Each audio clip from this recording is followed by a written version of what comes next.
Dustin said he'd be 3 minutes late.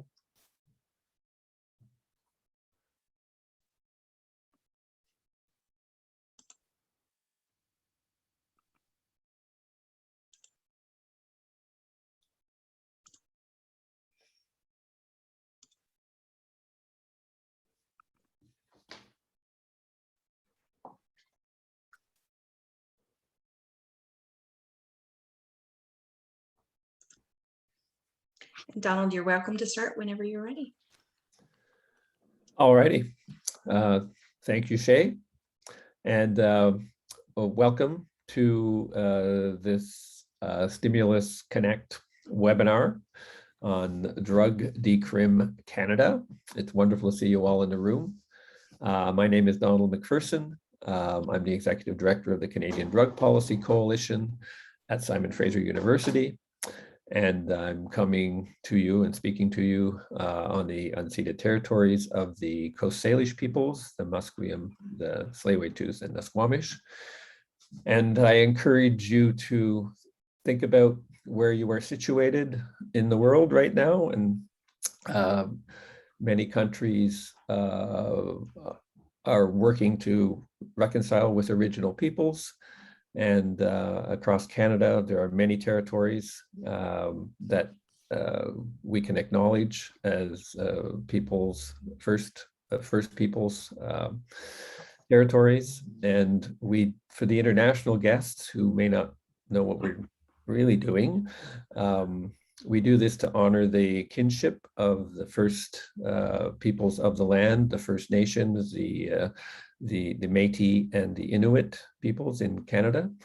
And it's not just for the sake of acknowledging that, it's to deepen a commitment to reconciliation with the first peoples of this territory.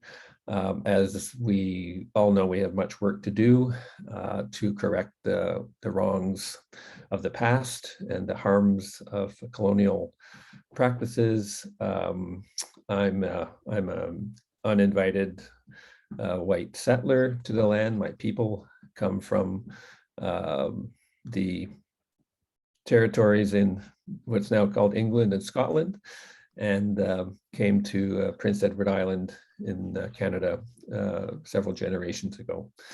So I encourage you to reflect on that. We also note that the National Day of Truth and Reconciliation will be implemented a year from now, and it will be implemented on September 30th, which is coming up. And that's the day we currently honor the first peoples of the lands with a practice called Orange Shirt Day, and it's to honor the people who are living with the ongoing trauma and loss caused by the residential schools that were created in Canada not that long ago, and had created a lot of harms for people. I'm going to give you the lay of the land for this webinar. I think it's a historical webinar. It's a part of a historical action that is taking place in Canada. The Canadian Association of People Who Use Drugs are suing the federal government in order to remove punitive penalties from the Controlled Drugs and Substances Act. And the people that we will be hearing today have spent a lot of time both working and thinking about this issue from a variety of perspectives, and most importantly, a number of the speakers who have courageously brought this case forward have had to live under the with the real live day-to-day, minute-to-minute consequences of a drug policy that I think more and more globally is being seen as an historical wrong and has caused untold harms to individuals, families, communities, territories, countries around the world. And so it's really, I want to say we want to celebrate this action. It's hard to celebrate something that is trying to undo such deep harms. And I encourage you to go to drugdecrimcanada.com, the website, to learn more about the lawsuit, and we'll have a fulsome discussion for the first hour of this webinar, and we will leave a fulsome amount of time for questions and answers. A few of the planning committee members are in the background. Nicholas Chiano is our interpreter, interpreting English to French today. And we are delighted to have you, Nicholas, with us again. Anne-Marie, who is a staff person at the Canadian Association of People Who Use Drugs. She'll be watching the Q&A. And please, if you have questions, put them in the Q&A section, not the chat. All sorts of other things can go on in the chat.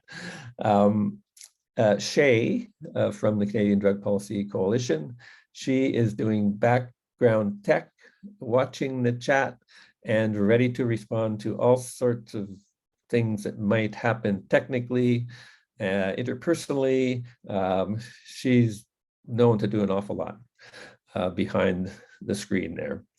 I encourage you to introduce yourself in the chat and use what pronouns you use.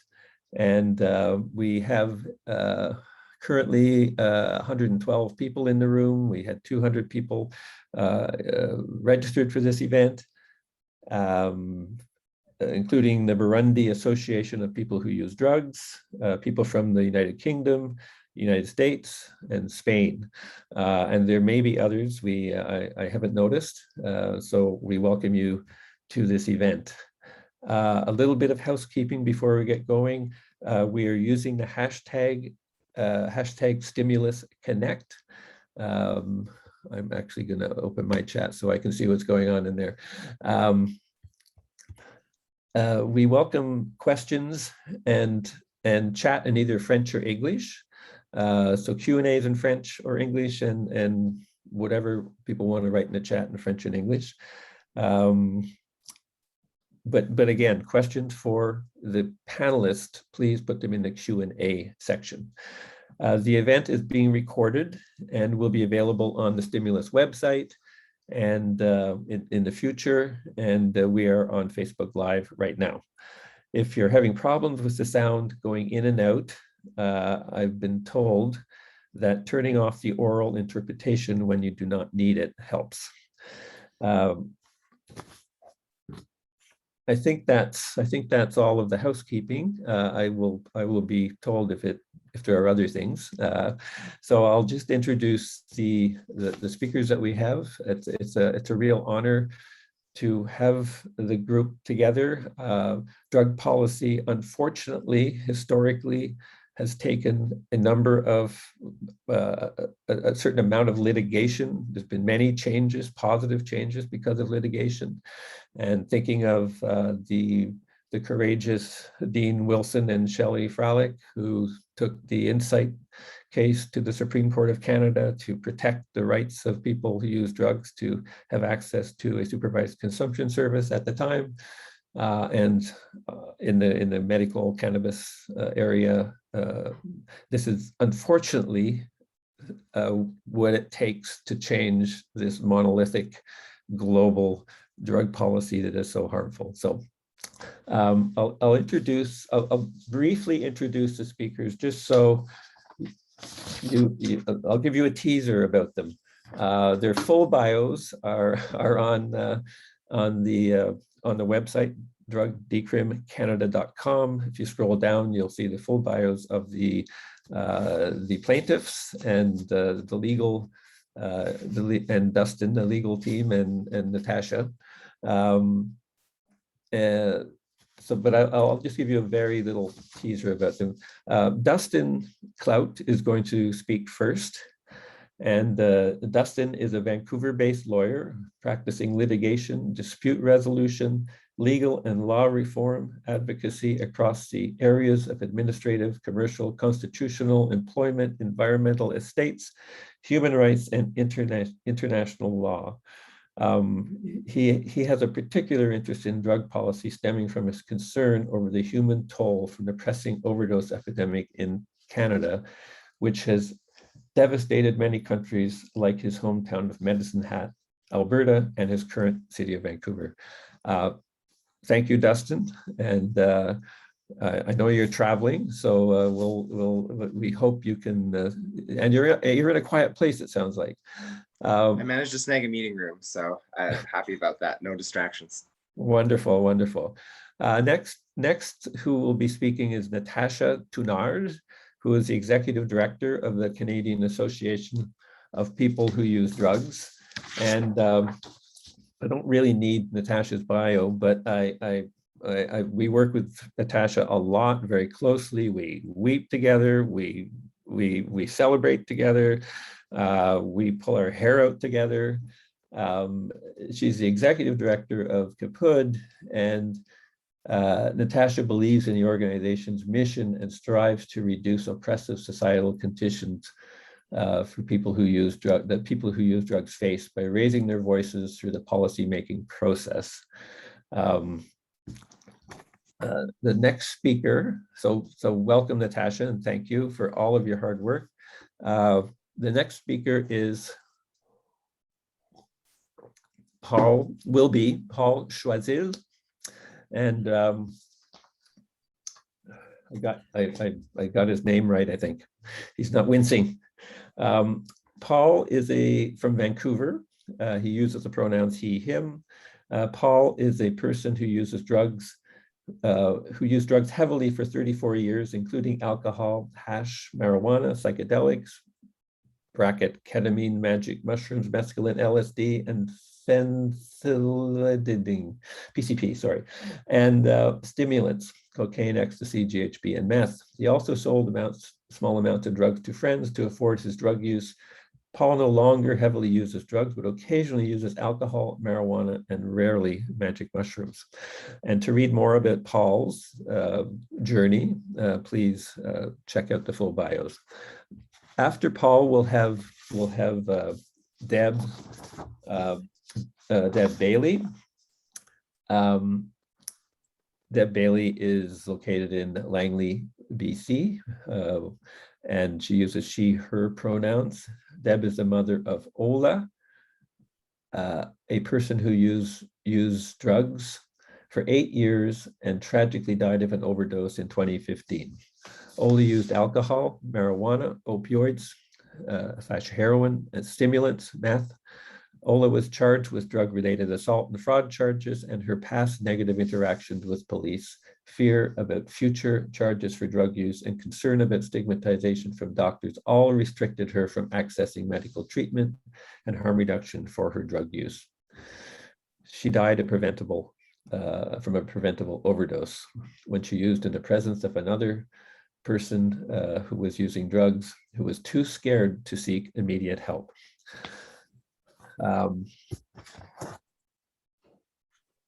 The next speaker is Hawkfeather Peterson here. She's not here. They're not here. No. Okay, they're not here. Charlene Burmeister will be the next speaker if Hawkfeather can't make it.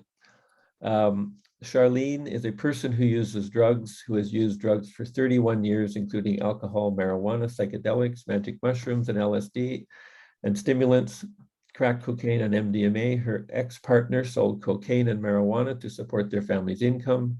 Charlene now smokes crack cocaine, drinks alcohol, once or twice weekly to cope with her ADHD.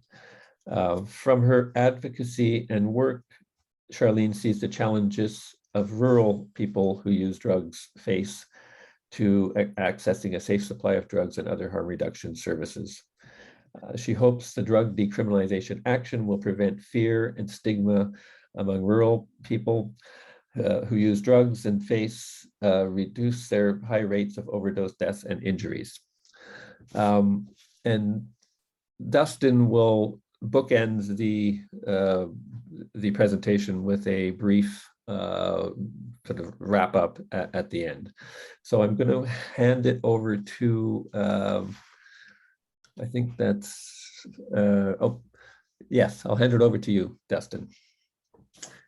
Thank you for that very kind introduction, Donald, and thank you to everyone. Look, I see 123 participants. It's a great turnout today to talk about this action that's brought by CAPUD, the Canadian Association of People Who Use Drugs, and for individuals who have, experience firsthand, either in the past or presently, using drugs, as well as being loved ones of folks who have used drugs as well. I am here right now. I'm visiting Ottawa, traditional territory of the Algonquin and Anishinaabe peoples. Regularly, I'm in Vancouver, where I practice law on the unceded territories and traditional territories of the Coast Salish peoples, the Musqueam, the Squamish, and the Tsleil-Waututh nations. And I'm just going to give a very brief outline at the onset before I pass the floor over to Natasha.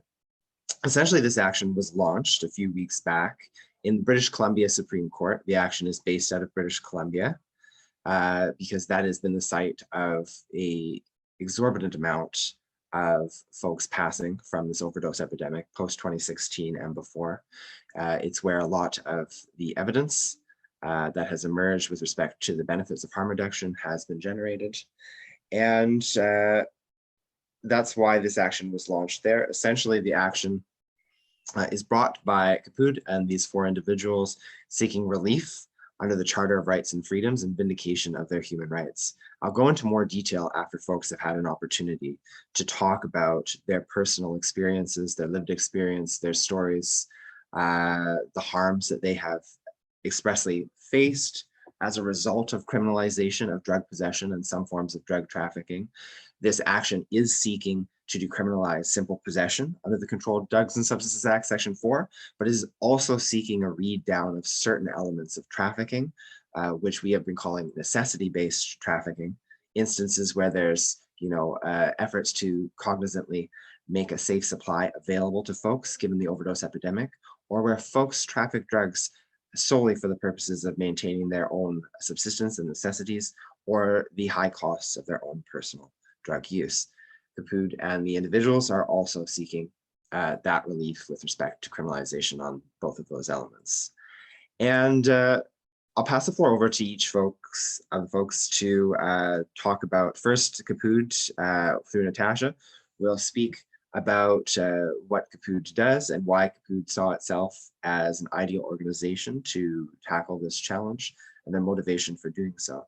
And then each of the individuals will in turn talk about their motivations for coming and taking the brave step of stepping forward into the public limelight and signing on to this action as well. And I'll briefly wrap up with some of the technicalities, and then the balance of the hour will be devoted to question and answer from the audience. And yeah, I should also note that if folks have further interest in doing research on this matter, there's a wealth of materials up on www.drugdecrimcanada.com. We have our full pleadings up there. We have several previous press conferences up there with more information as well, in addition to just some general stats about the overdose epidemic. And you can expect over time for more content to be posted as this story develops with respect to the litigation, as we get response from government, things like that. I'd also encourage folks to check out the hashtag DrugDecrimCanada or CAPUD's Twitter handle as well for further information as this action unfolds over what is likely to be the course of several years. And with that, I'll pass the speaking microphone over to Natasha from CAPUD. Thanks, Dustin. Yeah, so thanks everybody for joining us today. If you've ever been on our webinars before, I have a very different background than I normally do working from home today. So yes, thank you for joining us. So as was said by Dustin and Donald, I'm the Executive Director of the Canadian Association of People Who Use Drugs, which is a national organization that was co-founded and incorporated in 2011.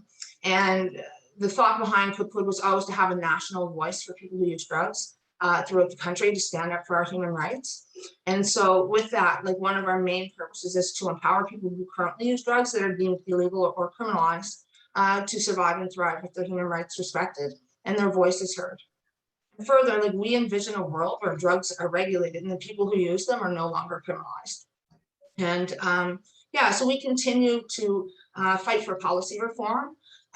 We've been very fortunate to be in a lot of different policy conversations and work with many different organizations across the country that bring the voices of people who, not always necessarily have a voice in these policy decisions forward, so that we can ensure that any type of policy reform is based in evidence, understanding, compassion, but more than anything based on our human rights and doesn't violate us. So CAPUD had reached out to Dustin, I think it was almost 3 years ago, around there anyway, to, sort of work on this case with us because we feel, even 3 years ago, the overdose crisis and the impact that it's had on people across this country is just atrocious. And to watch people that we love and care about die, and be pushed away from health, housing, and all different other sort of facets, harm reduction programs, and most of it stems from the extreme discrimination and stigmatization that we face. And so that comes directly from criminalization because people don't see us in any other light except for that we're criminals. And so it creates this apathy among the Canadian people that really don't understand, like, why you just stop using drugs and you won't be in trouble, or this won't happen to you. But it's not that easy, because in our society we have some drugs that are criminalized and others that aren't. And some of the ones that are the most highest cost to our society are ones that are regulated and legally accessible, and that being alcohol, cannabis, cigarettes, for example. And so people are no longer criminalized for those because we saw a need for to end alcohol prohibition quite some time ago. And it's sort of like the same realm we're in now, because when it was criminalized, criminal entities and organizations took over the market, and it left us at risk. It left individuals and people died from poisonous alcohol. And so with that thought, I don't know why it is that we can't see currently criminalized drugs in that manner as well. It could change the trajectory of individuals' lives, for the better. And so we wouldn't be at risk of reaching a poisonous supply. On a personal note, beyond this being just about CAPUD being on here, I'm an individual who's been criminalized and served years of my life in prison. I think some of my first charges were with the Schedule 1, 2, and 3 substance. And I went to jail in London, Ontario, and it sort of set my life on a course that it didn't have to go. I didn't have to go through those things if there was a different policy, if those drugs weren't criminalized. And those charges were later dropped, but I was still remanded for quite a period of time before being released on conditions. And it just became a revolving door after that because of the conditions. People think, when you're released on a recognizance that you're not going to face any other charge. Most of the time we're like red zone from certain areas in our communities where we access services. And so for that very purpose, people then end up getting breaches, and they can do just as much, if not more time for breaches than they can for the original charges that they have. Another thing that I'll note on a personal note is that I've had state involvement with children's aid, and there's no other way to describe, but it feels like kidnapping. When your children are ripped away from your arms just because you're somebody who uses drugs. It doesn't mean you're a bad person. It doesn't mean that I was using it in a way that was harmful to my family. It just meant that I was viewed as being a harmful person to my children. And so for all of those reasons, I personally believe in this suit, and I'll stand with my co-plaintiffs, as CAPUD will, and for many drug users throughout this country that have unfortunately and fatally lost their lives. And I hope that this case doesn't allow those deaths to go in vain. It doesn't bring those individuals back, and it'll never replace who they are, because they're people that we love. They're our family members, our sisters, brothers, mothers, father, our children, they're people too. And so I hope that this case moving forward is going to be many years of our lives, and we're in for this fight. We personally all believe in it, or else we wouldn't be here. We wouldn't put ourselves on such a public stage. But yeah, it's been something to watch. And I don't think people quite understand the trauma and despair that we live in daily, watching people around us. Every time somebody leaves my office, I have to wonder if I'm going to see that individual again. And there's no other way that I can describe that state. Like, you think when somebody walks out, like, did you say everything you had to say? Because you may not see them again. And so, I mean, it's unreal to think that this is allowed in our country. I have to say, it's almost like a government sanctioned genocide. Like, why is it that we don't view people who use drugs as worthy to not use poisonous substances? And so I think our country, Canada, well, as it is named now, has a long way to go. There's been a lot of changes into the CDSA, with allowing exemptions for safe consumption and OPS, but they still don't go far enough. What about, as Charlene's here speaking about rural and remote, like, to think that they would go far enough to just help every person who uses drugs in our society is absolutely wrong. And we have to be able to change policy and have it grounded in our human rights. So I'm going to finish there, and I'll pass it off to our next speaker, who's Paul.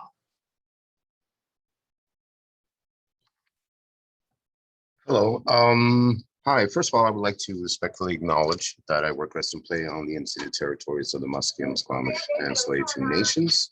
I would like to continue to give back more than I take from my community. Basically, I echo a lot of what Natasha has to say based on substance use. I just need to add that there's a disproportionate amount of people that are Black, Indigenous, and people of color. That makes it really difficult for people. So in my experience, I've had to have eyes behind my back and constantly looking over my shoulders out of fear of getting busted, because also at the same time too, as a person of color, we know that there's even potential for death, being shot in the middle of the street. We've seen enough of it in the news to hear about it. So, when we're looking at the substance use, it should be considered as a medical issue, not a criminal one. And if we're looking at basically when harm reduction kind of came out, that was, what was it? 1987, the federal government released the Canadian drug strategy, which included prevention, harm reduction, treatment, and enforcement. Now we have still a huge issue with enforcement, where people are just basically taking care of themselves, self-care. Because when we're going to talk about substance use and illicit substance use, we criminalize people for that, but we don't punish people for eating a lot of sweets, buying a lot of sports cars, or UFC, that whole thing. A lot of people crave an adrenaline rush. So if we're kind of look at the substance use as a way of self-care, then that's a great thing to look at, because then we're taking the criminal element out of it, and we're realizing that people are using for their own comfort and well-being. So alcohol, with alcohol prohibition, if you look at now today, you can sit and have Baileys with your grandmother and no one bats an eye. And there are a lot of harms with alcohol use, and it's proven. So if we look at also, when we're talking about substances, hemp and cannabis and cocaine and heroin were available in medication in the 1800s. Up until 1900s, that's when things started changing. And the difference is that now you have analogs of these same substances that are said illicit, that are analogs that are available for pain medication, for use in the medical community. So I think it's time to kind of change the laws, because these are laws that dated. One of the first ones was 1908. That was the Opium Act, which enforced, despite the greater harms from alcohol and tobacco use. So it doesn't seem like it's a question about harm because we're still selling alcohol. We still have people smoking cigarettes. So it's a moral failing, and it's a made up moral failing. And a lot of these laws were based in racism and discrimination. Now I'll pass it on to the next person. Hi, I'm Deb Bailey, and I became involved in advocacy 6 years ago. I first started out of my own grief and anger after losing my 21-year-old daughter, Ola. I was extremely frustrated at many of our systems that had not helped at all. And now I'm part of the, sadly, Cross Canada group, Moms Stop the Harm Network, a group for those who have lost loved ones to overdose or drug harms, and who also works in the area of advocacy. So over the years, there have been some improvements on drug policy and available resources, but changes that were recommended years ago by folks like Don McPherson, changes that might have greatly mitigated the overdose tragedy, have largely just been ignored, leaving many of us dismayed and angry that changes that might keep people alive are just not happening. So for this civil case, I am telling my daughter's story in the hopes that it will help change makers understand that these numbers that we hear are really people. There's a person behind every one of them. Thousands have died, and despite many expert opinions offering advice for change, it seems that these have largely fallen flat on the ears of mainly sympathetic but inert politicians who just don't seem to be able to move forward.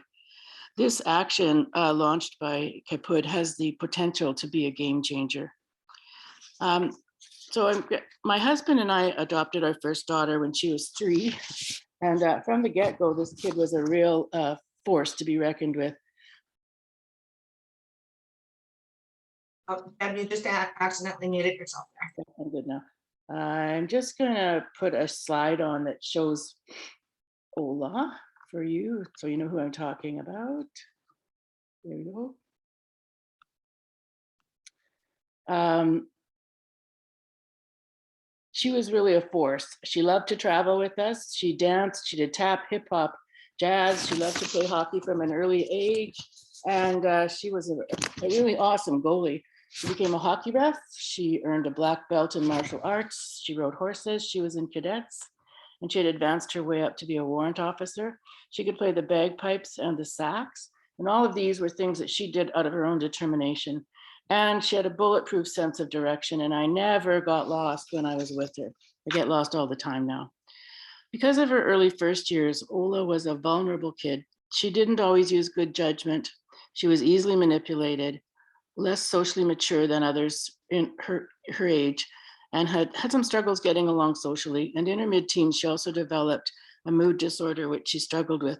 So she had some burdens to deal with, which were not of her own making. At 14, she started to experiment with drugs that her peer group was using. And at 15, she fell in with a much older man with whom she entered into a relationship with.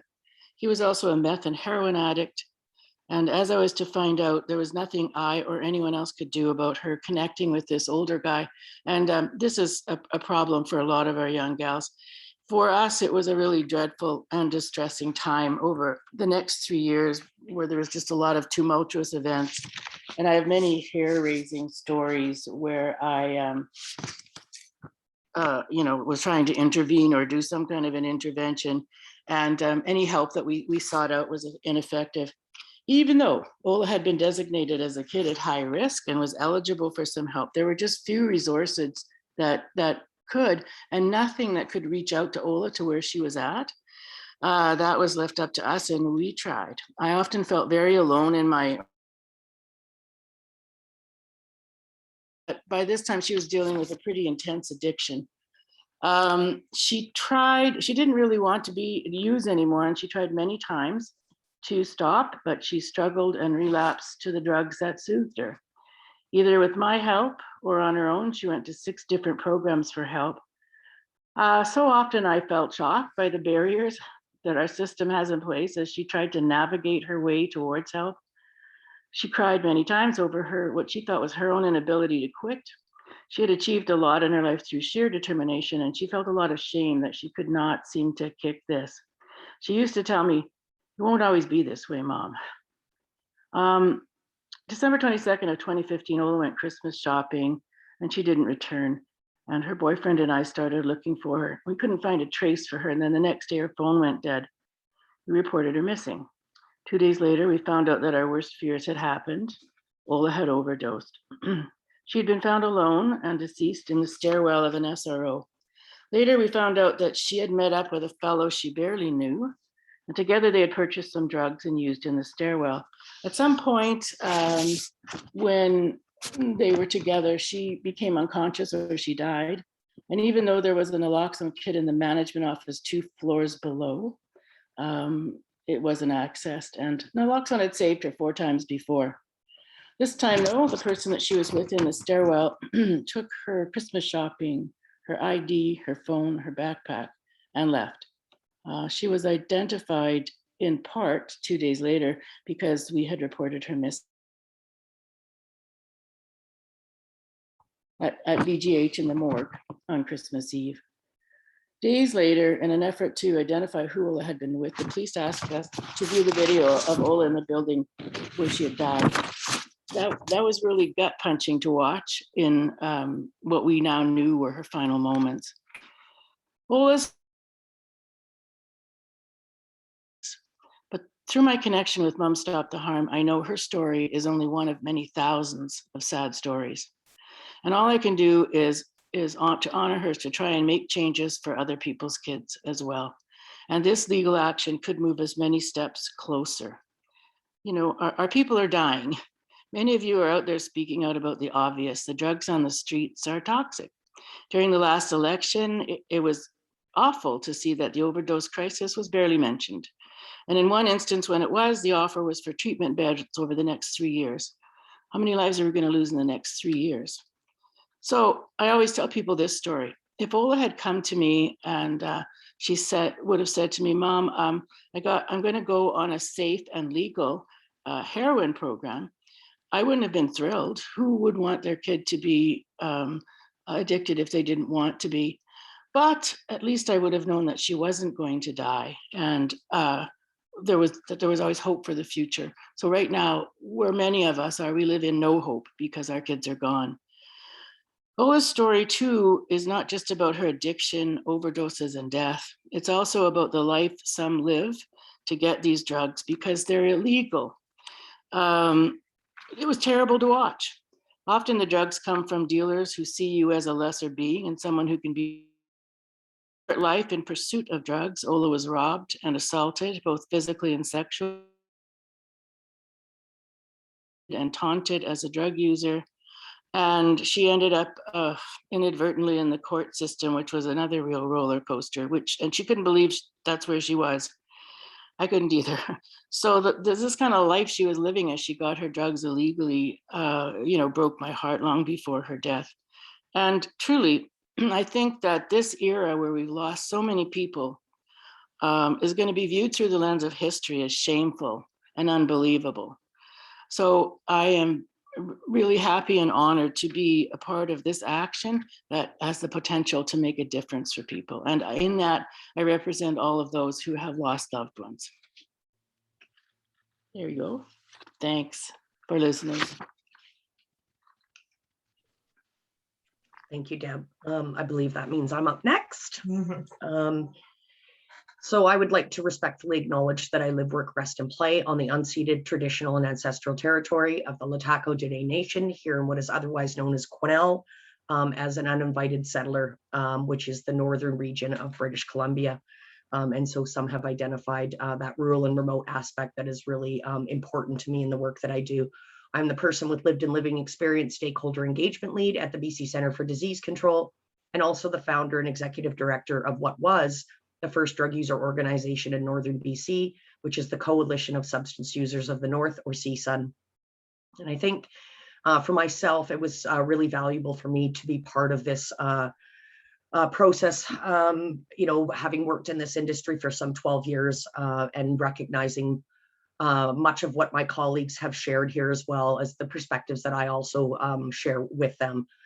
But I think the reality for me is that, society has demonized drug use and people who use drugs for a century or better, and that it's based in unjustified fear, ignorance, and not based in evidence at all. The vilification of people who use drugs and criminalization and punitive approach that led to the current preventable state of the toxic drug supply and the failed drug policy and the failed war on drugs has created this landscape where it has become entirely acceptable to allow people to die, preventable deaths and injury. Criminalization prevents people from accessing life-saving services and meet their healthcare and social needs. Evidence-based approaches must be applied to the systemic, effective systemic change. I do want to make a correction that I believe that there are tens of thousands of people who have died in Canada since the provincial in BC crisis was called some 5 years ago. The reality is that we need to decriminalize people who use substances. Thinking about some of the comments that Paul had made around the history of prohibition and how it was rooted in racism, thinking about the failed war on drugs and all of those pieces, is that we're working very hard every day for incremental changes. And the reality is that those are Band-Aids on bullet holes. And we really need to work toward some really effective change and based in evidence. And we have so much evidence to prove that decriminalization and access to true safer supply is the reality for people who use drugs that is going to put us in a place where we're going to be safe and our lives will somehow have value in society again. I think it's really important for us as Canadians to recognize that we should have the same rights that others do to access their substance of choice that is regulated in a legal market, where you are not as likely, a lot less likely, to be violated when you're accessing the substance of your choice. And it's just kind of very mind-boggling to me that as Canadians, we somehow still feel that the currently illegal drugs should not be legalized while we have tobacco, cannabis, and alcohol, which we know, even though those drugs are still deemed illegal and criminalized, that we have more social harms associated to alcohol and other substances as well. And so as a Canadian, I would just, and a taxpayer and a person who uses substances, I would like the same privileges that other Canadians have to be able to go to a safe, regulated supply to purchase what it is that I use for my recreational use. And it's a privilege that I hope that we have one day.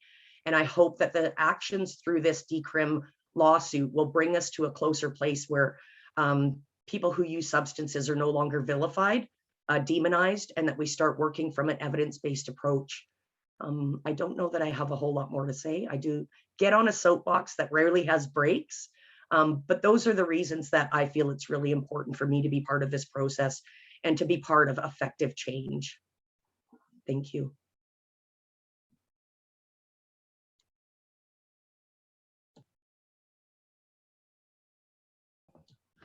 Thank you, Charlene. I think that means that the floor is passed back to me to kind of wrap up with some of the technicalities of the litigation.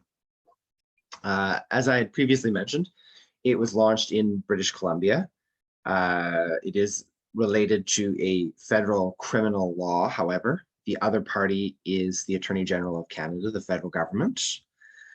We have CAPUD, which is a national organization, but is a registered nonprofit society in British Columbia, as well as 4 individuals from British Columbia. They have a cross-section of various interests and experiences. We have folks who have lived experience in rural areas, in the urban areas. We have folks from a variety of genders and gender identities. We have folks with a variety of racial backgrounds. We have folks who have used a variety of different substances, both presently and in the past. And we have folks who are loved ones of persons who use drugs that have passed on. So a wide cross-section, and part of the goal of this was to show a wide factual matrix and all the varied ways that the criminalization of the possession of drugs and certain elements of trafficking lead to an inordinate amount of harms and disadvantages that these folks face. And the nature of the challenge is one that is targeting that piece of criminal legislation. It's not the criminal code, which houses most criminal offenses in Canada. Of course, the federal government has the jurisdictional authority over criminal offenses. Provincial governments do not. They have with some other offenses, but not the criminal offenses. The Controlled Drugs and Substances Act, and now the new Marijuana Act with respect to some elements of marijuana that are still criminalized, are the two pieces of legislation that criminalize the possession of drugs and the trafficking of drugs. This challenge is specifically targeting the Controlled Drugs and Substances Act and two sections of that act. The first being section. The goal with that is to have a ruling from the court declaring that that section is unconstitutional for a variety of reasons. I'll go into the specifics of the charter rights involved later, but the hope with respect to the remedy is that section gets struck in its entirety to give clarity to persons who use drugs that they cannot face enforcement or prosecution merely for the simple possession. The other challenge is that possession is referenced in many other places throughout the Act in the other offenses. In the Section 5 offense, in the Section 6 offense, which is import and export, and in the Section 7 offense for production. So the goal is also to get any reference to possession struck. And the hope is that the phenomenon that's called upcharging, where, you know, really a person is just possessing the drugs for their personal use, but the police or the Crown deem that they have a sufficient threshold and that's for the purpose of something else. And they charge them with possession for trafficking, possession for import export. The goal is to have those sort of upcharging provisions also eliminated. So there has to be some other evidence of export and import, or of what we call commercial trafficking and not necessity trafficking, or of production, in order to bring a charge for it. And then with respect to Section 5, the other goal of this action, in terms of the remedial relief, is to get a remedy which is known as a read down. Essentially, that section will still be in place, but the courts will say there's certain circumstances in which have to be read down from the section because it's unconstitutional to criminalize those particular elements. And this action defines necessity trafficking as the basis for that read down. To criminalize a person who is trafficking for the purpose of providing a safe supply. This could be an example of, perhaps, someone in a supervised consumption site who is sharing their substance that they know is a safe supply. They've had it tested with others to ensure that they have a safe supply. This could be a heroin compassion club, which we have been seeing with the Drug Users Liberation Front in Vancouver, something along those lines where they know they have the tested drugs and substances, and then they provide them and they ensure that folks aren't otherwise going to the illegal market to procure that supply where they face the risk of overdose and death and other tragic consequences to their health. The other instance is when a person is, because of the illegal supply and the associated high costs and, you know, the associated barriers that criminalization places on them securing income from other sources that aren't legal in other ways, where they sell drugs for the purposes of maintaining their necessities, you know, food, clothing, housing, or they sell drugs solely for the purpose of affording drugs from the illegal market, which are at exorbitant rates and difficult to procure otherwise. Those are three potential examples of necessity trafficking that CAPUD and the individual co-plaintiffs feel should also be decriminalized. And the hope is to get a remedy that will effectively do that.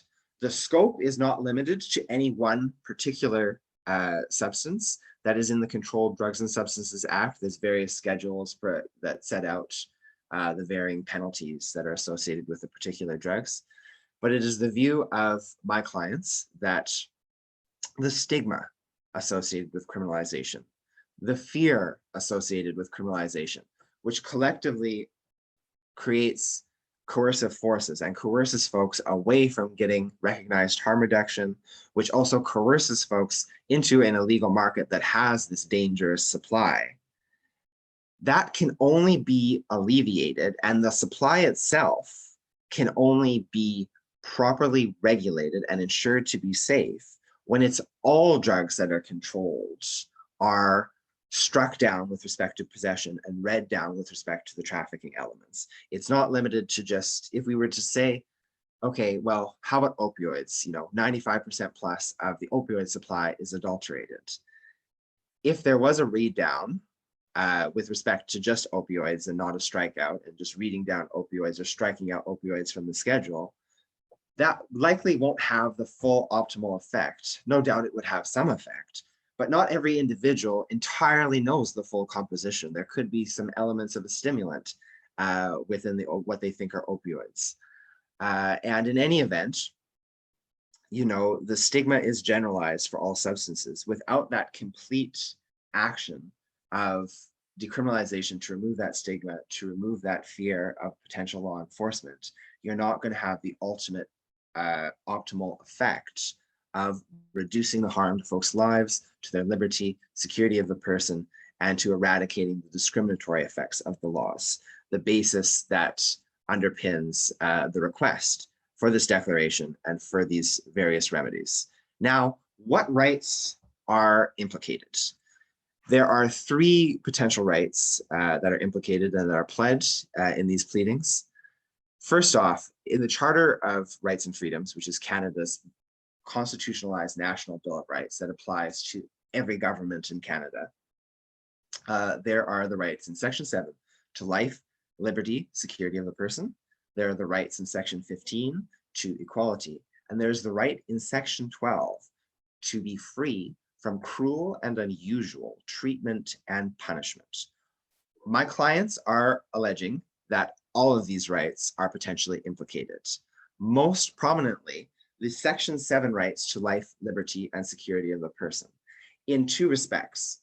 First, when you have an illegal supply, which by its very nature means that there isn't a regulated supply, and the government just leaves the space open for the illegal supply to flourish, and we see this act of poisoning, that in and of itself is creating a threat to folks' lives. We've seen since 2016, when there was the public health emergency declared in BC, and when fentanyl adulteration was widespread first reported, I think the figures that we have are almost 25,000 Canadians have died. That is a really tragic and frankly disgusting amount.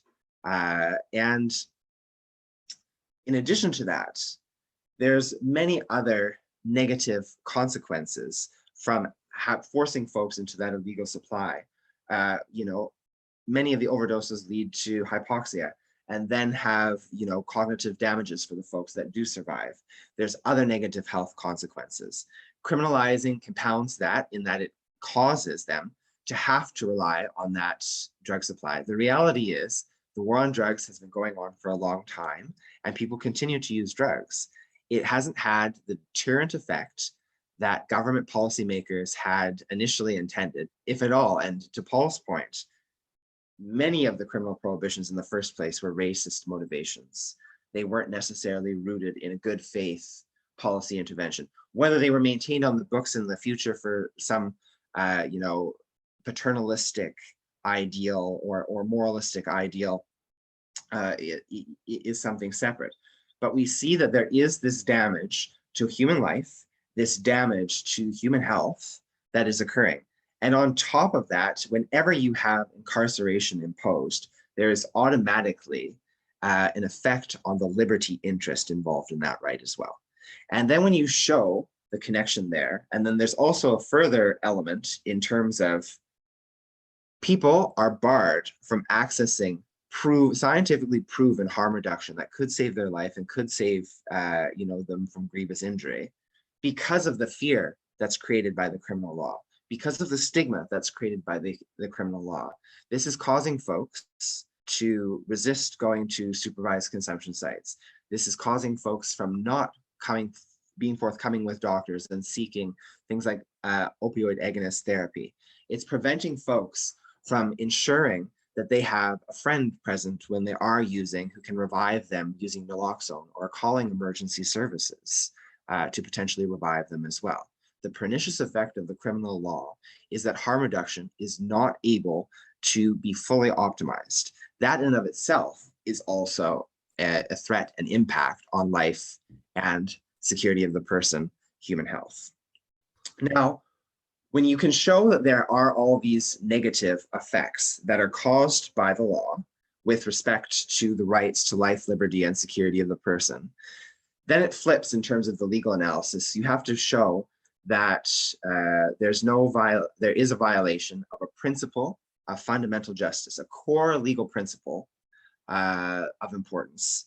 It needs to be shown. And where these cases have kind of gone in the past, most notably in the PHS, or also widely known as Insight decision that came out of British Columbia, is that previously just the fact that incarceration was imposed for Section 4 simple possession resulted in that first stage of the legal analysis being where there was a right violated.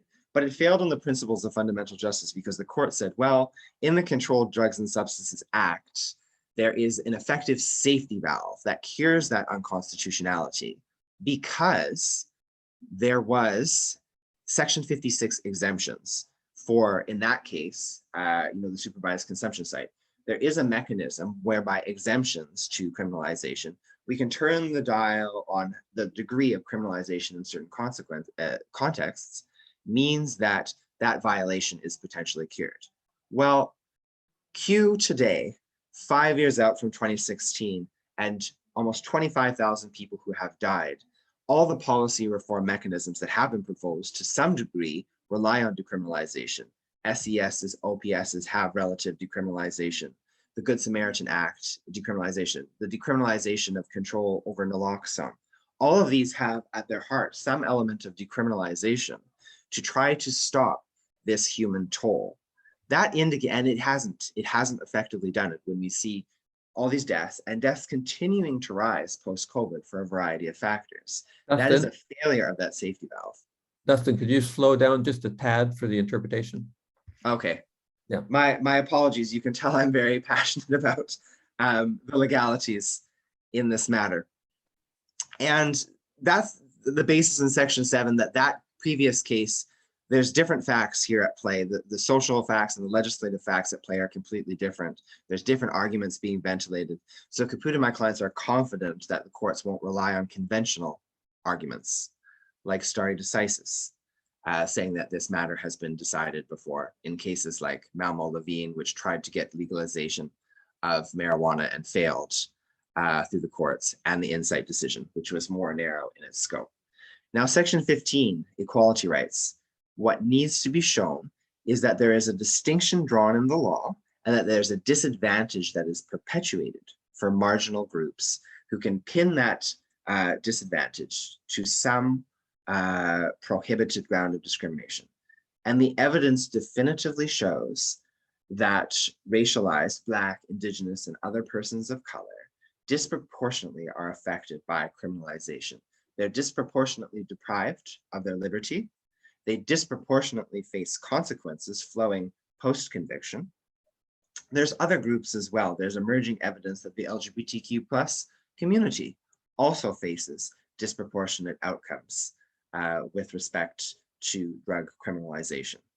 Further, in instances where someone is medically diagnosed with a drug dependency disorder, criminalization is perpetuating a disadvantage on the basis of their protected mental or physical disability as well. So there's multiple bases in which the Section 15 equality rights are invoked. And finally, cruel and unusual treatment and punishment. In other contexts, specifically sentencing, where there was too onerous of criminal punishment placed upon drug trafficking, courts have it's in the context of mandatory minimums, particularly the Lloyd decision, courts have struck down mandatory minimum clauses. And my client's argument is that there's similarly, and as was mentioned in those cases, that with respect to certain drug offenses, there is a reduced, if not no, moral blameworthiness warranting punishment, and continued punishment for those actions is grossly disproportionate to them. And in that case, there is a violation of Section 12 as well. I noticed that I've taken up to an hour. I think I have about 2 more minutes. I'm just going to power through before I turn the floor over to questions. I'd also note that there's important privacy interests that are protected by the other charter interests, and important bodily autonomy and individual liberty interests with respect to folks who use drugs having the choice over what goes into their bodies that are also implicated in this. And I note that there are several foreign jurisdictions that have taken decriminalization approaches, and there's evidence of success. Most notably Portugal, whose model has resulted in less overall drug deaths, less overall drug consequences, and generally a decrease in drug usage. There might be great debate as to whether the Portuguese model is the best model for Canada. That's not what this case is seeking to show. It's just seeking to point out that where decriminalization of some variant of model has been used, it has been effective at bolstering folks' human rights and stopping the harms to their life, liberty, and security of the person. And now we see other jurisdictions with perhaps less evidence because there's newer reforms. The example being Oregon, who did it by some form of decriminalization of simple possession by a ballot measure a few years back. Several courts, most notably in the context of marijuana, have also previously found internationally that simple possession offenses aren't constitutional. One of them was the Constitutional Court of South Africa with respect to recreational marijuana several years ago in the Prince decision. I happened to be working for that court at the time that that decision was being heard. That was part of the motivation why, when CAPUD came to me, I said, yes, I'm willing to take this case forward, because I saw that the legal arguments could be marshaled to bring about this sort of change in that foreign jurisdiction. And furthermore, my personal interest in this is related, as Donald has said, in seeing the devastation that my home community of Medicine Hat has suffered, and that my current city, Vancouver, is also suffering. It's very much an epicenter with respect to many of the overdoses.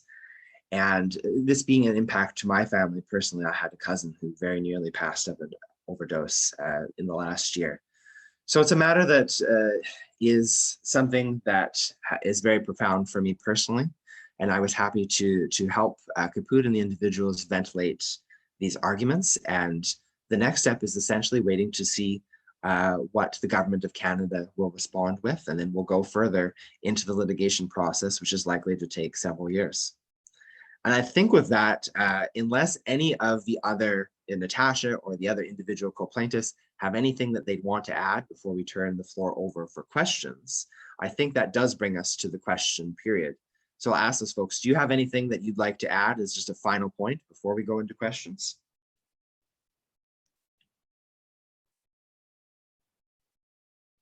I'm not hearing anything from anyone. So I think maybe we'll turn the floor over to Donald now, who's going to moderate the Q&A portion of this. So folks, please do post your questions in the Q&A. Dustin, I do have a brief comment. Okay. I just want to mention. Go to Charlene first, and then we'll go to questions. Yeah, I just want to mention in regards to the Portugal model, it is still a model that moves people towards an abstinence-based approach. And the reality is that we need to allow people to define what their journeys look like for themselves and be able to access substances and not be pushed towards a model of abstinence.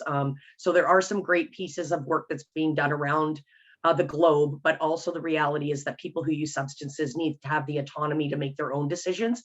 And if abstinence is their specific choice, wonderful. If it is not, we should not be forced into that model. Yeah, and I just wanted, could I just jump in quickly?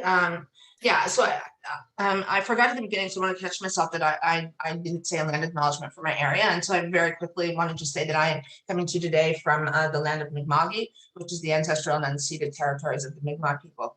So I just wanted to make sure that I came in with that. But also, I wanted to thank all of our panelists that are here today, my fellow co-plaintiffs as well, for being brave enough to come forward with all of our personal stories, and Dustin for taking this on and working with us. It's been quite a 3 years of work for us. I mean, there's been many late nights for Dustin and I, like many late night conversations. But I think more importantly is that When we look at drug policy right now, and we look at the history of what's been explained by everybody today and in their own personal stories, and how it's founded in racist nature, and it perpetrates harm on people, for me, it's like a no-brainer. We have places like Vancouver that are currently going for exemptions, and then as well Toronto. And so, but you see, the problem with that is the exemption process is so dense, and you know, it takes a long time to figure out the papers work and how to fill those all out. And so, I mean, when we think about how labor intensive that is, and how small the scope of just decriminalizing one little jurisdiction and not having continuity across Canada, what that can create for people who use drugs as well. So it, you know, it says, like, you know, what happens when you leave the line of Toronto if it's decriminalized, and you're going to be criminalized again. So it's like there's no continuity for us, even within the exemption process. And you know, I think we've all noted that there's been some changes into the CDSA that were good changes, but they're just not enough when you have thousands of people dying. Like, we just have to say, like, we do not accept this anymore. We do not accept people dying, and we won't stand for it. And like, to me, it's just benign to me that we just keep on going out through our daily lives like nobody's actually dying, and we have the, you know, obvious powers through the CDSA. They could change that. And so to me, it's abhorrent that we're still here and our lives are still being lost on, you know, up to 17 lives lost a day. I mean, when you think about the 17 people that we all love, and even if you don't love them, it's still wrong, right? So I think moving forward with the questions, people and just our audience moving forward, I hope that this may have given you a different viewpoint of how drug policy actually harms people. Thank you. Just one last thing. You know, when we do mention about how drug policy harms people, we're not talking about rich people. We're talking about people that don't have money. Because if you do have money, then you can get the best beds, you can get the best kind of care, you can get the best drugs. It's all about money. So it's not really a war on drugs, it's a war on poor people. All right, thank you. A big thanks to the panel. Thank you, Dustin, Natasha, Charlene, Paul, Deb. Very powerful panel, and a very interesting case you're bringing forward. I'd also like to, although Hawkfeather Peterson wasn't able to make it today, I'd like to say a few words about them. Hawkfeather Peterson is a person who uses drugs, who has used drugs for 28 years, including opioids, heroin, hydromorphone, morphine, methadone, psychedelics, magic mushrooms, and LSD, and stimulants.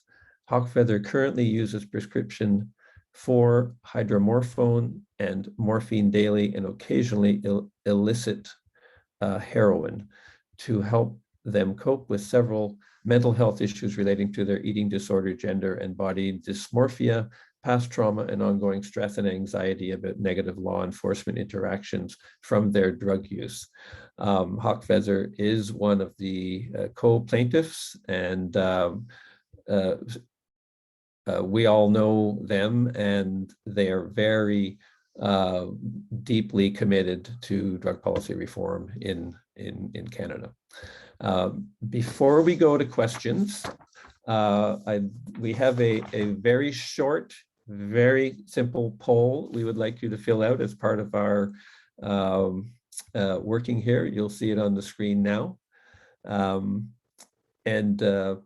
So do that, take a couple of minutes to do that. And after you've done it, or while you're doing it, I just wanted to ask you and remind you to save the date for Stimulus 2022, Drugs Policy and Practice Conference, which will be held in Ottawa, September 28th to 30th. That's a year from now, in Ottawa, Gatineau, Ottawa and Gatineau. It will be the first time many of us will see each other. We are overdue for a conference such as this to revitalize our efforts to bring about more constructive policy recommendations, options, change to Canada's drug policy. So please mark your calendars. We hope you all can make it. It will be a very important event as things are moving so quickly in both negative ways in terms of things getting worse and worse, but also the pressure to change the way we're doing things is mounting, as outlined in cases like this. No. Okay, can we? I think the poll is hopefully done, and I also wanted to say that you can donate to this important work at GoFundMe. CAPUD, support CAPUD and its drug decrim action. There's a GoFundMe link that I think we can put in the chat, and if you're run into a windfall, please pass it along, pay it forward. And we'll share the results of the poll when we have the results. But for now, let's go to the questions. We have a number of questions. Let's see here. Let's start at the top, and Ben Garner has asked, is there a summary of how the prohibition of substances has violated the charter rights? I need a quick reference for our local politicians, and Jan Mahoney has given some information there. Is there anything any of the panelists would like to say in response to that? Yes, and apologies, there's just an announcement, so there might be some background noise, but the most concise summary can be found on drugdecrimcanada.com. You can also look at the pleadings. Part of the section in any pleading, which is the originating document for the claim, goes into, the underlying facts of each of the plaintiffs. It goes into the specifics about the legislative and the social facts and developments that have occurred. But then it goes into the remedies sought specifically, and it'll go into a very basic outline of the constitutional rights and how they're engaged with reference to those facts. And then the thing is, moving forward, as you go through the court process, eventually you'll do submissions, which are more fulsome to the court on each of these points. Unfortunately, I haven't seen a recent article that speaks specifically to some of the constitutional dynamics from an independent source. So I think it's probably the legal basis in that particular pleading. Perhaps someone can pull it and put it for that questioner directly. And I believe, Dustin, that somebody actually put something in there for Susan Boyd's book, Busted, an illustrated story of prohibition in Canada. And she covers this in the first 3 chapters there, it says. So thank you, Dan Mahoney, for posting that in there. That was great information. And a second popular question from Ben is it wise to start calling this a repeal of prohibition rather than decriminalization?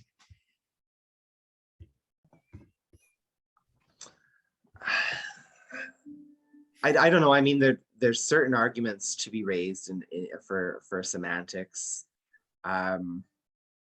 My view, I prefer decriminalization. I think it's a more pointed effort towards recognizing, the power of the criminal law and the stigma that's associated with it. An end to prohibition versus decriminalization. In my mind, they're largely synonymous. However, that's perhaps a question for the movement at large as to what language they want to use in motivating to folks in government, and whether they think that perhaps the term decriminalization in the past has taken on some controversial notions, and maybe a rebranding of the end of an end to prohibition is more appropriate. But for the purposes of the litigation, I think people have a clearer idea of what decriminalization means versus an end to prohibition. I think that's something that most folks in their mind, they'd kind of be like, perhaps a bit confused, but I wonder if Natasha or anyone else has any thoughts on that particular. Yeah, for me, an end of prohibition would actually mean making substances regulated in a legalized context with decriminalization. So any prohibition of substances isn't just decriminalizing us, it's actually going the further step and actually beginning to create the regulated supply. Because, you know, decriminalization is one piece of this.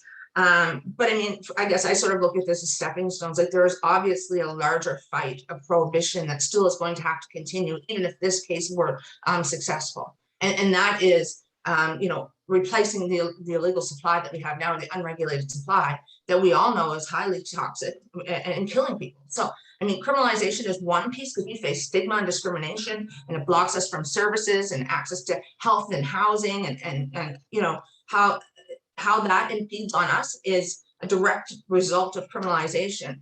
But the illegal supply is another thing that is actually killing us. And so for me personally, when I think about the end of prohibition, I look at like alcohol prohibition being overturned and then creating a whole market for it. Now, I don't necessarily think that we should go with an alcohol regulation. I don't think that worked out that great. But I mean, because we definitely have to look at pushing this forward on a whole different separate front. Sorry. So yeah, I think Charlene was going to jump in there. So if you want to jump in, Charlene. Sorry, didn't mean to throw the mic. Yeah, no, but I think that you're right. I think that there's two different approaches to like decriminalization and thinking about legalization are two very different concepts. And so I don't want to muddy the waters there as well, but I think that's a discussion for people who use substances to have with the guiding philosophy, nothing about us without us. Great. I'm going to sort of try and, for now, to separate the decrim sort of questions from the regulation type questions, because we know where this all goes sometimes. So apologies for anyone who's asked a regulation type question. I mean, there are questions, how can we get involved other than donating, which I've already done, says Jan Mahoney, who's also a source of great information we see. Is there anything more to say on that other than GoFundMe? Spreading the message as much as possible, boosting CAPUD's post when there's new information that comes out, speaking at an individual level with folks in your community about decriminalization, this action, and why you support it in principle. Speaking to politicians, I anticipate in the future, CAPUD, well, there is like very soon likely to be a large civil society platform document coming out on decriminalization and some of this regulation elements and components associated with it too. Boosting the message behind that, linking it back to the action. Also, as new things develop, I suspect that there'll be, with a new government in place federally and potentially a new health minister, we will see. Certainly, there'll be a new mandate letter, even if it's the same minister. That's an opportunity for folks to write to the minister and say, you're not going far enough on this. See, this action is happening and you need to take steps. Further with respect to decriminalization, those little tangible things like that, speaking in your community, speaking to politicians. I suspect as well at some point in the future, CAPUD or others in the movement are going to do a more formal petition or sending letters to MPs, sending letter to ministers process as well. So take a look out for that too. Okay, I see a number from you, Jan, and I will come back to them, but I'll try and get to some other ones here. From Tanner George, it may be an obvious answer. Is it inherently racist or non-inclusive for the system to force people to fight for these rights through this tedious, expensive, seemingly ineffective legal system? The short answer, yes, very much so.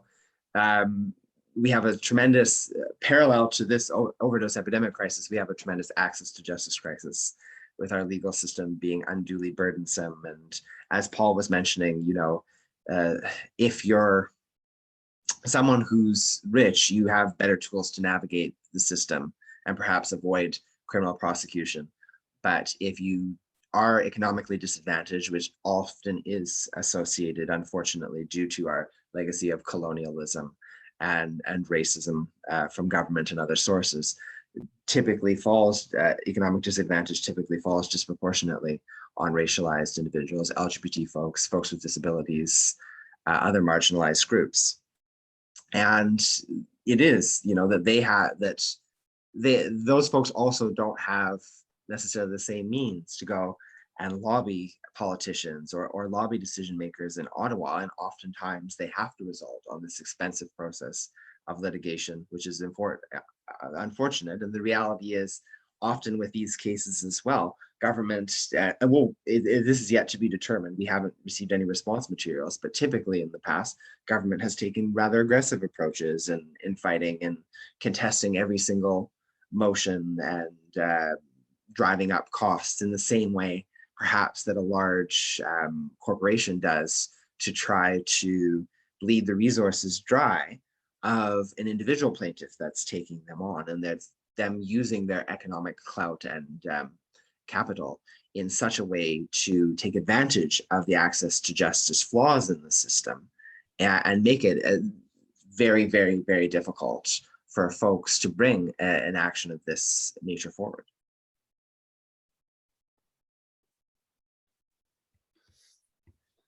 Thank you, Dustin. Here's one related, but asking a bit of an expansion of what you're doing from Emily Solos. For what you're bringing forward related to Section 7 in the Charter of Rights and Freedoms, I'm curious if there's been consideration in how the Federal Criminal Code also inhibits regulated service providers from offering life-saving services. In trying to get wider implementation of episodic witnessing, there is extreme hesitation by nurses to offer these services in fear of losing their license. Can I briefly answer that? I don't think that there's a law that is impeding physicians and nurses. It could be their own college. It wouldn't be actually the CDSA that is not allowing that. So that's more of their regulatory college or their own fear of prescribing that. And we've seen that with Safe Supply, Dakota across the country, that it's very sporadic. There's not a lot of doctors willing to sign on, and that's why we need a regulated supply and access to a supply that's not, going to kill us. And so I think, we've heard loud and clear even from doctors all across this country. And now I would imagine nurses, in Nova Scotia, regular nurses can't prescribe opioids here or like other narcotics, but nurse practitioners can. But it's been more of their body of colleges or like their body of, I guess you'd say, body of their peers that will not agree with that philosophy. And there's this whole addiction-based medicine piece that goes into that as well, that when they see somebody using substances, if they don't classify on DSM-5 criteria as having a substance use disorder, they wouldn't prescribe to them anyhow. And so, when you look at that, there's still only access to some people who use drugs, even through a prescribed model, than a non-prescribed model. And so, I'll let Dustin, I see your what do you call it, off mute. Jeez, I'm losing my word. Thank you, Natasha. I think those are really important points that you raised, and further to that, and to connect them back to the question that was posed. I think where it is doctors who are reluctant, or if there is a particular policy that constrains access, that very well could itself violate the charter. Again, professional regulatory bodies have been found to be bodies that under Section 32 of the charter are bound by its scope. That is a potential element, but certainly the criminal law element also probably feeds into the general reluctance of medical practitioners. And part of the way the claim is framed, as I had mentioned previously, the first prong of evidence and how the charter violations manifest is the actual existence of the illegal and unregulated supply and the absence of a legal and regulated supply. But the second element is just using the harsh penalties of the criminal law and the associated fear of enforcement and stigmatization that is associated with it as a barrier to harm reduction. And what was posed is kind of a classic example of that barrier to harm reduction.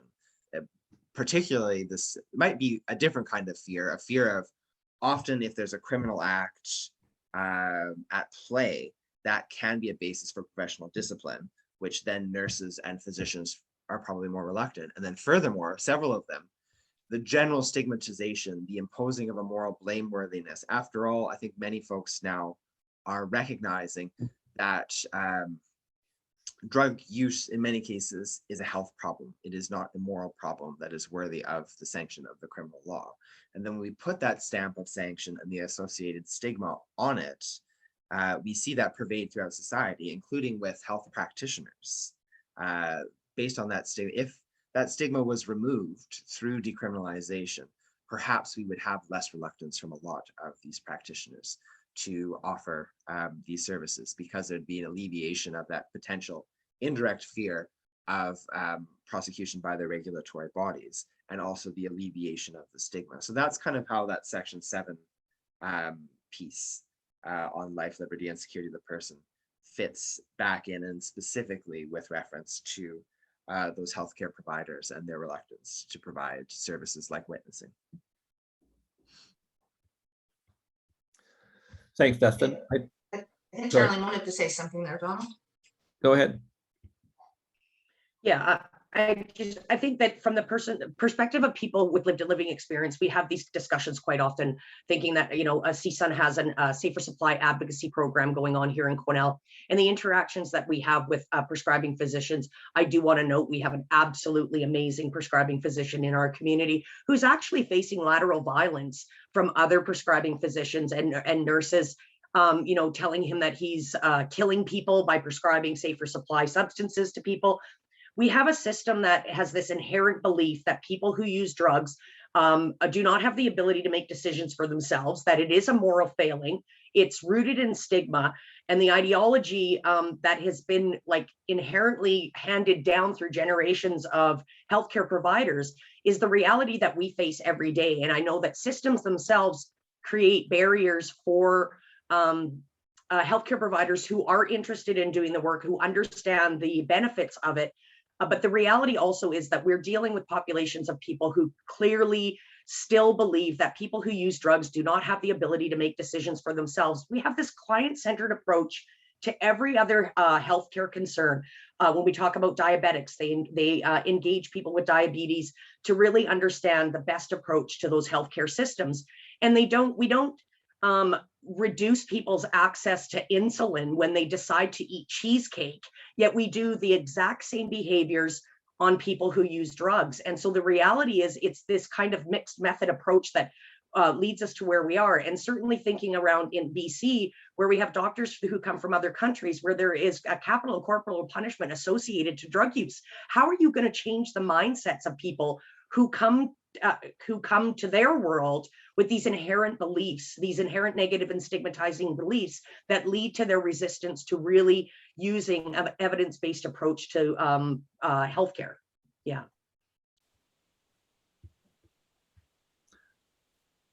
Thanks for that, Charlene. It's a question from Tracy Letts. If this action is successful and Section 4 is removed, and the word possession is struck from the other relevant sections, is there a way of having past convictions be affected by this? Would individuals be able to petition to have these convictions removed from their criminal records? And would it only affect the initial charge, or could it also include additional charges such as breaches of ? Breaches of conditions, probably.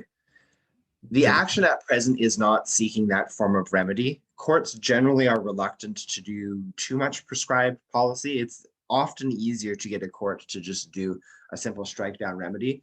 What's likely to happen, and I'm using the marijuana example, and some other examples of past criminalized conduct, like same-sex relations, that was then decriminalized.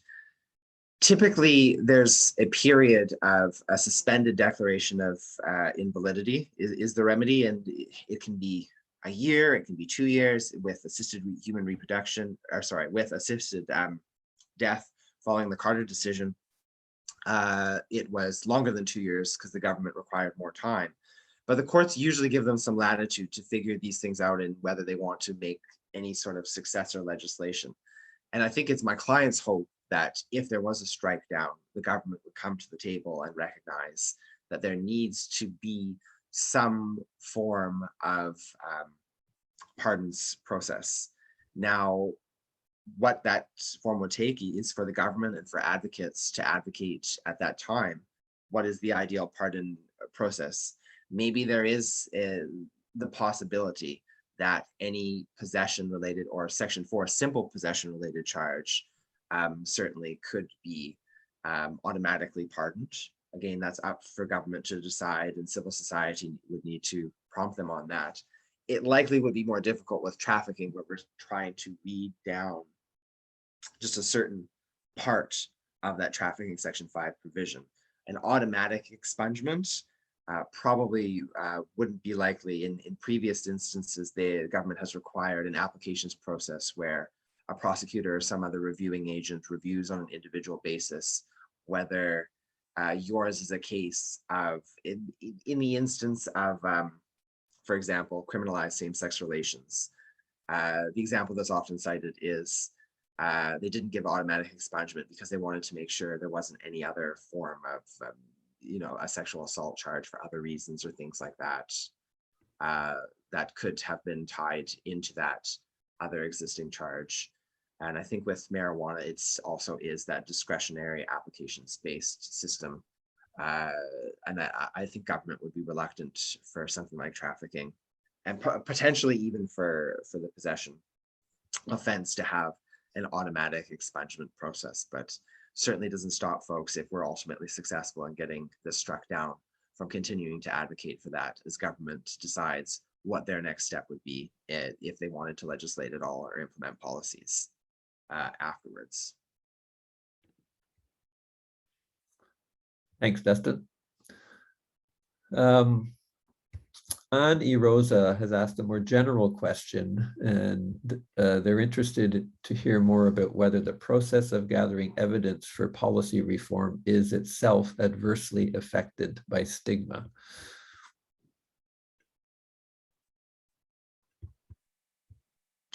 I would think in many ways. I mean, here I'm deviating a bit outside of the scope of talking about the litigation and talking about general policy, but stigma pervades so many different areas in society. And does it cloud or create bias in the minds of researchers, of advocates in many circumstances? I would think the answer is yes, of course. We have to try to be cognizant of the stigma that exists and pervades, and try to strip bias that's associated from it, from all the social science and other medical science and other scientific inquiries that inform the policy advocacy moving forward. I wonder if anyone else has thoughts on that from our co-plaintiffs. Yeah, I have my hand up there. So I've been part of many anti-stigma campaigns, and as much as I do that work, because I think it is important to humanize people who use drugs and see people in a light that quite often we may not be seen in. The reality is you're never going to reduce stigma as long as we are criminalized. As long as there is that association to criminal activity as a substance user, reducing stigma is pretty much a fruitless effort. Yeah, I'd like to make a point also too, where we'll see stigma because it's been going on and on. People have these judgments. However, if you happen to be an artist, a painter, musician, I have a lot of people that are anti-drug, but however, their whole record collection is all you have is people that use drugs that are on those albums. So you have drug culture and music go hand in hand. Jimi Hendrix, Keith Richards, David Bowie, Prince, these are all people that use drugs, and for some reason they're the only ones that don't have that stigma. I just want to add on to that, Paul. I love your analogy when you talk about the association between artists and people who use substances, because the reality is I see in community people who will make comments like, just let those junkies die.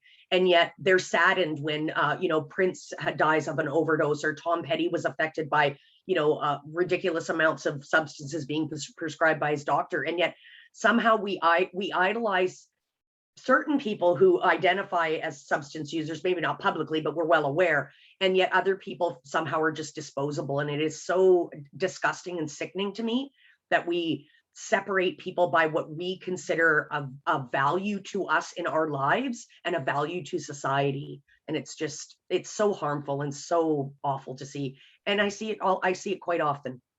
Yeah, I agree with you, Charlene, and Paul as well. I think those are both very good comments. And further to what Charlene was saying, like, you know, the government, I think there was some in some of the, you know, the Liberal platform, like doing education on substance use, or like educational campaigns or whatever. I mean, like, really, that's just a waste of time. Because we're still criminalized, and so nobody's going to look at us any different than criminals. It's like, oh, those poor drug users, right? Just stop using drugs. So it doesn't matter which way you do a public education education program around substance use. We're still viewed, like Charlene said very well, we're still criminals. And so by our very nature, we're still going to continue to be stigmatized. There's no sense in wasting money on that. Like, let's really have a conversation about drug use. Let's have a conversation about people. And like, let's just stop criminalizing people. And then you can see how that stigmatization will start to dissipate, because we won't be criminals, be put in prison anymore for accessing substances in the unregulated market, and, you know, and putting us at risk. And so further to that, not just the stigma of the drug use, it says, like, people always say, what is wrong with that person? Why are they doing that to themselves? But I mean, that's another type of stigmatization that comes out of it. Just, you know, stop using drugs, or, you know, things will get better. And it's like, people use drugs for lots of reasons, whether it be for a medical reason, whether it be for disinhibition, to get along with people, because we have to remember that the majority of people in this world who use drugs are not actually dependent on drugs. They do so to enjoy themselves, much like people do when they smoke cannabis or when they drink alcohol. There's no difference. People, it's just that we see it more disproportionately impact poor people, Black individuals, Indigenous individuals, and other minorities. Like, our fastest growing carceral population is women now, women, and particularly Black women. So, I mean, it just tells you right away, like, how drug policy has has just, like, totally given the world a concept of who we are, which is not even true. Right. First of all, if you look at the evidence says the majority of people in this world do so without any issue or dependency. Therefore, one would think that those individuals are still going to be stigmatized and at risk as well, as long as we don't change the conversation around drug use. Thank you, Natasha. Yeah, I'd like to speak. Sorry, Yeah. I just wanted to speak to that quickly because it's unfortunate that the Hawk Feather was not able to be with us here today, because they really speak about the difference between, substances as a way to support our mental wealth and mental health and wellness. And some people have bad relationships with drugs, and those are quite often the populations of people that we define our decision making around drug use. And like, if you see somebody who may not look well to you, and you're like, and like Natasha said, why do they do that to themselves? We don't know what their journey is, and it's not for us to decide what works for them. Some people are really, trying to medicate themselves from horrible traumas that they've faced, and that being in that state is actually better for them for whatever reason. And it's not for us to define that. But we know that 3 to 7% of the population can form a problematic substance use around anything that might be addictive: gambling, sex, video games, all those pieces. So the majority of Canadians who are using substances are people who have no issue with them, or may form a small issue and may need some healthcare supports and may get to a better place. And there are people who have great relationships with drugs, and there are people who are self-medicating.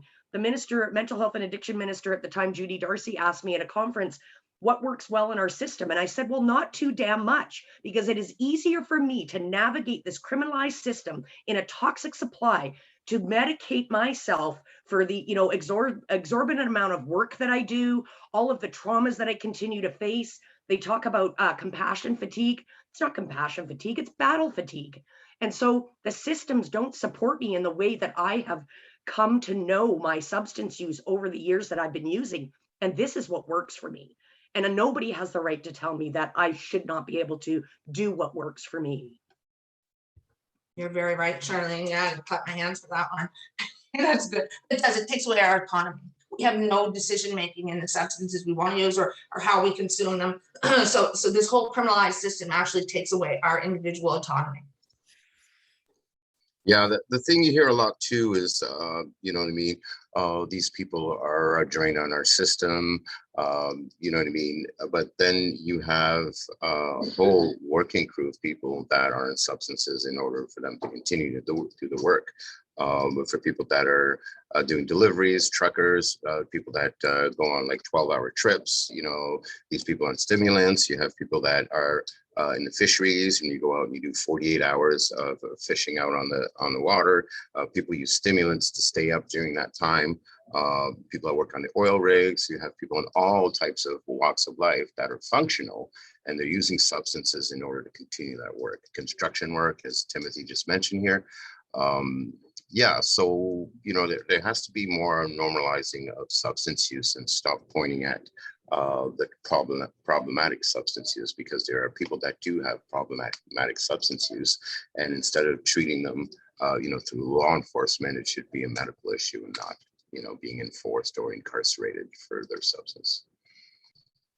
Yeah, I just want to further mention too, if we take a look at the amount of money that's spent on enforcement as opposed to, you know, spent on the other pillars that we talk about, it's exorbitant, and it doesn't make sense. We clearly are failing at the approach that we're taking today. And the other piece is like thinking, there's many people that I know that who are homeless, who use substances to stay up at night so they can sleep during the day because they're not safe sleeping in a doorway at nighttime. And there are many reasons why people use substances in different ways. And like, you know, others have said, it's not for society to define and deem what works for somebody else. And we're constantly doing that to people who use substances.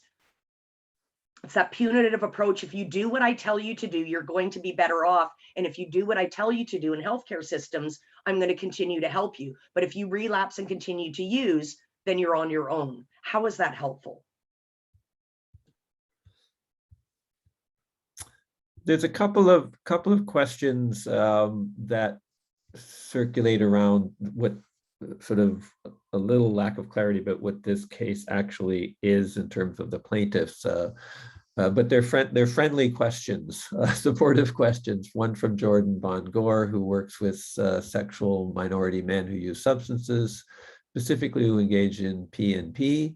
Will there be any sexual minority folks as part of this suit? So it's not a critique, and I will be promoting this amongst my networks and trying to get our community talking about this historic lawsuit. And Jan Mahoney is appealing for all persons with disabilities and persons living in poverty. As a person with disabilities, the only reason I have not died of toxic drugs poisoning is that my doctor will prescribe what I need. Please include the disabled community in your challenge.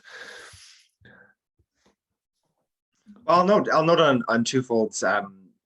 We do have a member of the LGBTQ community as one of our co-plaintiffs, Hawkfeather Peterson. I myself am LGBT as well.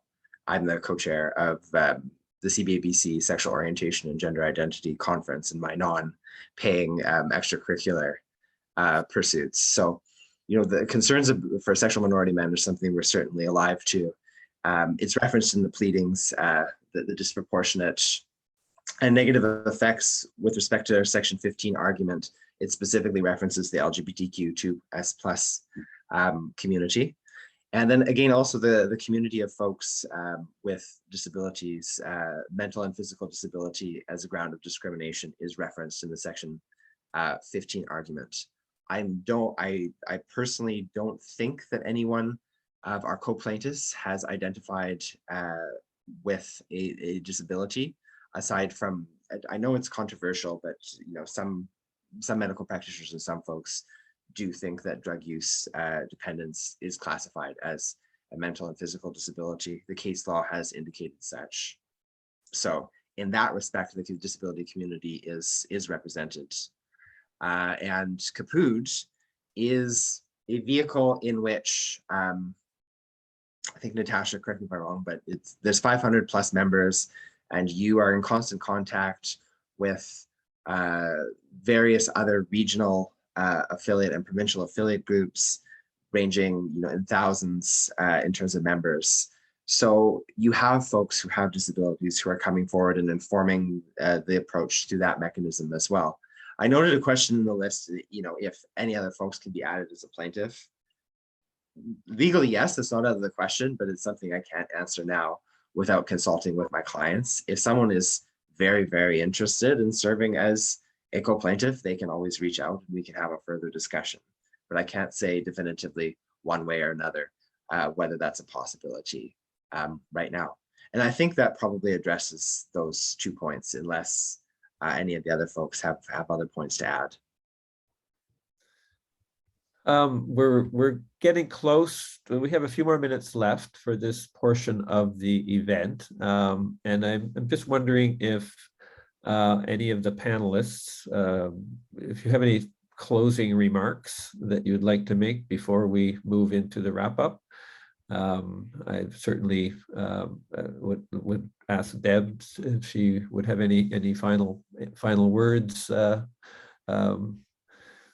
if you'd like to say them. No, well, I just would like to thank people that signed on to listen and support this action. It was really gratifying to see so many people interested, and really hope that this will work and that we can all work towards getting this done.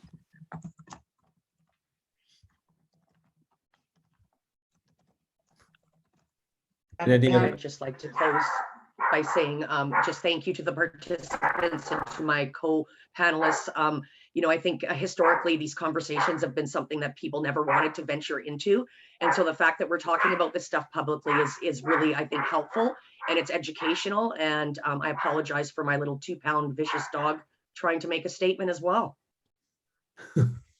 I'm glad that the little one joined us there. I was wondering. All of this all harm reduction, Decrim all the way, you can hear. That's what I hear. That's what I hear in the back.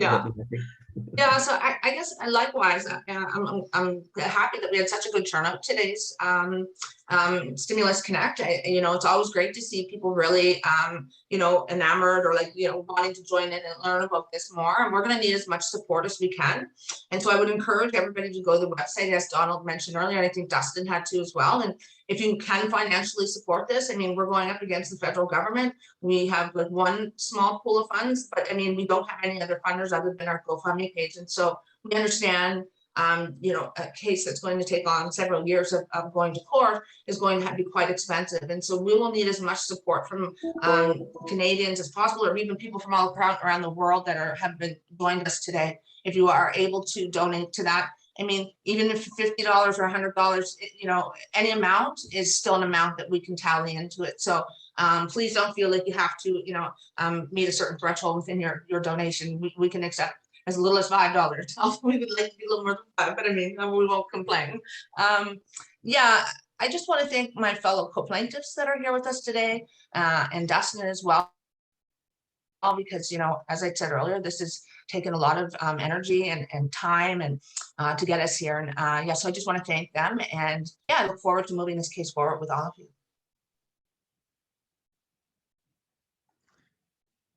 Thanks, Natasha. Before I give my concluding remarks, does anyone else have any?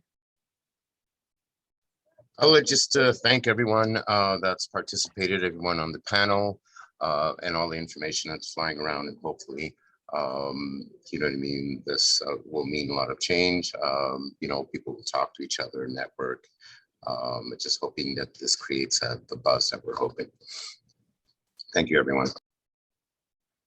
And Justin, I just wanted to mention, go ahead. To Donald and himself after before we leave, if we could do a moment of silence as well, just to reflect on why we're actually here today and who we're fighting for. So after you're done your closing remarks there, Dustin, I can move us into that if you don't mind. I think it's important, and I've said this story before in one of the press conferences. One of the individuals who's very interested in joining as a co-plaintiff, David Napio, unfortunately passed during the course of our preparing this action from the overdose crisis. This is very real. It underscores just how real this is to folks.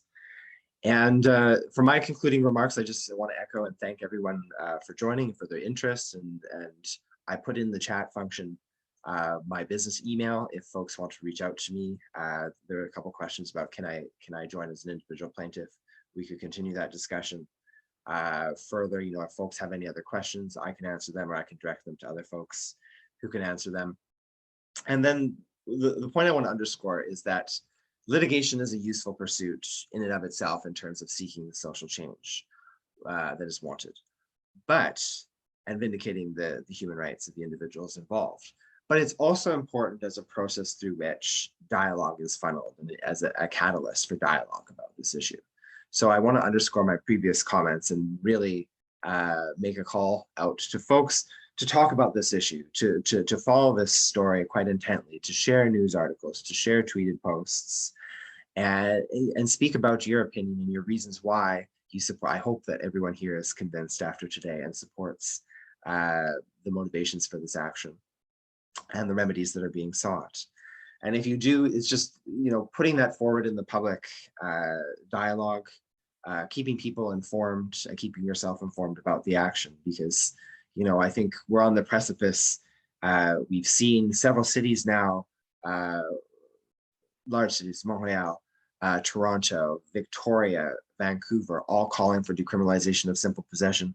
We've seen the chiefs of police nationally across the country. We've seen 2 federal leaders and 2 federal parties. We've seen the Liberal Party's membership calling for decriminalization of simple possession. The Premier of British Columbia. Most public opinion polls in BC have a majority as high as almost to 60% in support of this. In several other provinces, it's hovering around 50%. Conventional wisdom says this is a very controversial thing, decriminalization of simple possession. But we see society moving in a particular direction. And hopefully this litigation can serve as a platform for a campaign around decriminalization discussion as well. And further that, and we see as this goes through the courts and it goes through the news, that public support, the folks coming out publicly and the general public opinion polls continue to move in the positive direction to helpfully, if not, the courts don't always reflect entirely on public opinion, but it does have a factor. And certainly for politicians and decision makers in Ottawa and in other provinces with respect to other things like safe supply, it's important to see that shift. And that shift only happens if we talk about it and we debate these things and we bring forward, the reasons why there's a human rights violation. And thank you for your interest in learning more about this. And I hope to engage with many of you further in the years to come with respect to this action. Oh, you're on mute there, Donald. Sorry, thank you, Natasha. Thanks, Dustin. And we send our love and regards to Hawk Feather, who is also a part of this, who will be watching this at some point when it's up. It'll be up on the Stimulus website very soon. Really appreciate everyone putting themselves out. This is a courageous thing to be doing. It's a long process, and you're out there. And you will get as much support as we can muster, because we thank you very much for taking this on, all of you. So my heart goes out to you, because the road ahead it's long, and maybe it's not winding, it's just long, getting through the court system. At the end of the event, you'll be asked to fill out a questionnaire. We would really like you to do that. It's a 1-minute evaluation survey. Shay, do we have the results of the poll that was done before? Okay, here's where we're from. Alberta, big BC contingent.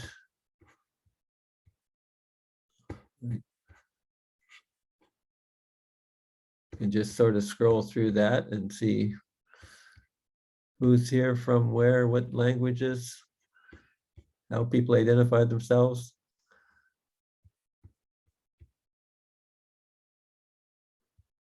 Thank you for sharing that. As I said before, today's recording will go up on the Stimulus website very soon. And so it will be there to share with others. And again, please fill out the evaluation survey. It's important information for our overall project. I'd like to acknowledge funding for the stimulus program comes from the Substance Use and Addiction Program of Health Canada.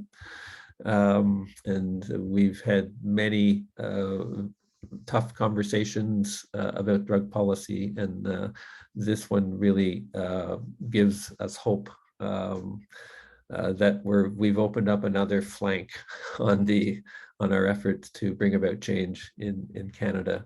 Thank you again to the speakers. Thank you to Nick for the interpretation. It's wonderful to have you on board. And of course, Shay from CDPC and Anne-Marie from CAPUD for the magic that goes on behind the curtain. Thanks so much. And nice to see your faces again. Yeah.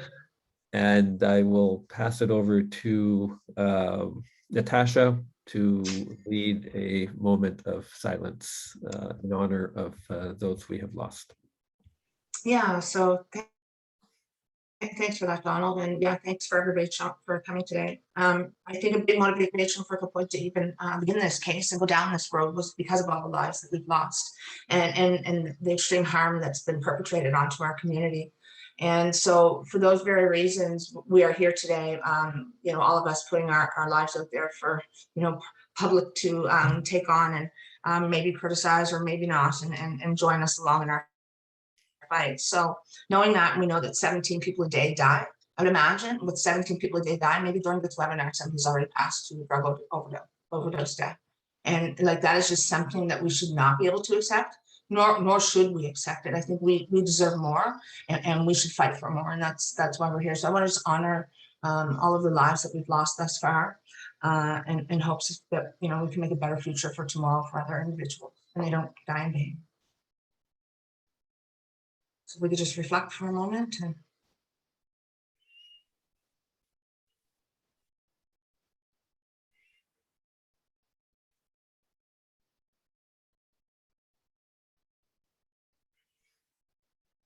thank you. Thank you, Natasha, for all you do. Thank you. Take care, everyone. Thanks for coming. Yeah. Do you want to do a debrief after, Shay?